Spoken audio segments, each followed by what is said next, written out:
இந்த வீடியோவில் வர 3 கோஆர்ட் செட்ஸும் அவாசா பிராண்டோடது. நான் இதை ரிலையன்ஸ் ட்ரெண்ட்ஸ் டைரக்ட் ஷோரூமில் தான் பர்ச்சேஸ் பண்ணியிருக்கேன்.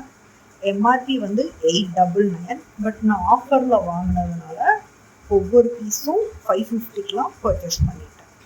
இந்த 3 செட்டுமே அவாசா பிராண்டோட மிக்ஸ் அண்ட் மேட்ச் தான். இந்த கோஆர்ட் செட்டில் ஃபஸ்ட்டு இருக்கக்கூடிய பிளாக் கலர் பார்த்தீங்கன்னா 98% காட்டன், ஒரு 2% மட்டும் மெட்டாலிக் ஃபேப்ரிக்னு மென்ஷன் பண்ணியிருக்காங்க. அந்த மெட்டாலிக் ஃபேப்ரிக் இருக்கிறதுனால தான் இதில் சில்வர் கலரில் ஒரு லைன் தெரியுது. அது நல்லா ஹைலைட்டடாக தெரியுது. செகண்ட் இருக்கக்கூடியது ஆக்சுவலாக ரயான் மெட்டீரியல், 100% ரயான்.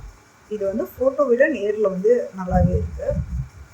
தேர்ட் இருக்கக்கூடிய இது பார்த்தீங்கன்னா ஒரு ஃபங்க்ஷன் வியர் மாதிரி இருக்குது. இதுக்கு கரெக்டான துப்பட்டா கூட பேர் பண்ணோன்னா இது ஒரு ஃபங்க்ஷன் வியர்னே சொல்லலாம். இது பாலிஸ்டர் மெட்டீரியல்.